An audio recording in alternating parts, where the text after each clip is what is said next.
It's a good time for us to just stop for a minute and think about the different kinds of laws. There all are laws and things in Scripture that are meant for a certain time and a certain places. And there's really three kinds of law that we find in Scripture. There's ceremonial law, there's civil law, and there's moral law.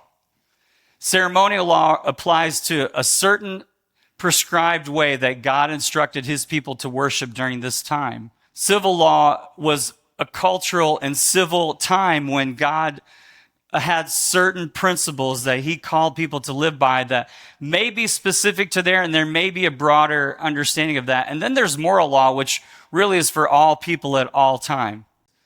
It talks about a burnt offering, how you're to bring a burnt offering before God. Now, this is not the way we're intended to worship today, but when we read that scripture, it's just important for us to understand that may not be a law that we'll follow. Number one, because we're not priests. Number two, because we don't worship that way anymore. But there's something there for us to understand and learn. Civil law. Let's look at an example of civil law in scriptures. Don't take a pair of millstones, not even the upper one, for a security or a debt, because that would be like taking a person's livelihood as security.